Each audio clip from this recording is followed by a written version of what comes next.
ҳами дар илми ақида мо ҳами илми ақидаро рости гап дар ҳами Россия фаҳмидем ки ҳами хеле илми ақида будааст. ҳами илма мо дар ҳамиҷа фаҳмидем рости гап.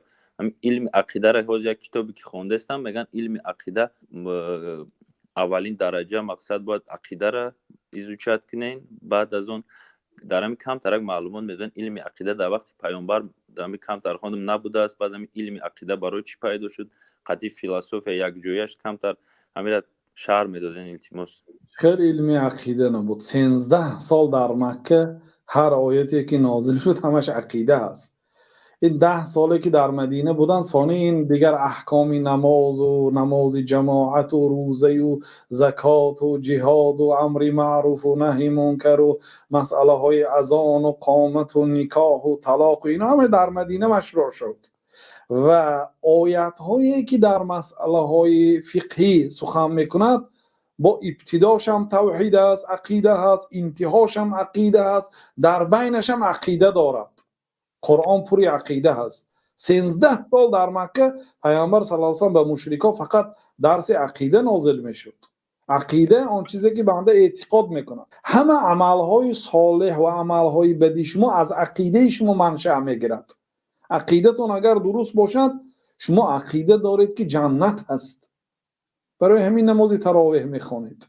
و الا اگر به جنت باوری نداشته باشید شما نماز تراویح نمیخوانید، روزه نمیدارید. اگر به الله تعالی ایمان نداشته باشید، به پیغمبر صلی الله علیه و سلم ایمان نداشته باشید، به حساب و کتاب و روز جزا و روز قیامت ایمان نداشته باشید، شما از کجا روزه میدارید؟ 18 ساعت از خوردن و نوشیدن حلال، از همسری حلال خودداری میکنید. در کدام اساس؟ در اساس عقیده. شما اعتقاد دارید که الله تعالی شما رو نگاه دارد، شما اعتقاد دارید که الله تعالی شنوا هست، بینا هست. هیچ یک خانه در آمدید خانه خلوت کسی نمیبیند غیر الله. برای چی نمیخورید در آنجا؟ برای اینکه شما اعتقاد دارید که عقیده دارید که الله تعالی شما رو دیده ایستاده است. بنابراین عقیده این از همه ضرورترین علم. اگر عقیده باطل باشد این عمل‌های که میکنید اینو بی‌فایده است. بله عقیده از همه مهمترین فن است. استاد سرام علم عقیده را چه ما در خودمون بقوت کنیم؟ مثلا مثال من در کتابم خوندم که آدمایی هستن میگه که نماز میخوان روزه میگیرن که علم عقیدهشون که بقوت نیست یگام چی قبول کرده نمیشه در نزد الله. برای همین ما میتونم فهمیدم که عقیده غلط داشته باشن. کسی اگر عقیده غلط داشته باشد بله علل خصوص از او مفسدات اسلام صادر شده باشد. مثلا طهارت مفسدات دارد، نواقض الطهارت هست، طهارت میشکند. عملهایی هست که طهارتی بنده را میشکند، عملهایی هست که اسلامی بنده را میشکند. نسأل الله سلامت و عافیه. وقتی که همون گپ گفت یا عملی کفر را کرد از دایره اسلام بیرون میبراید. این چیزایی باید بنده داند.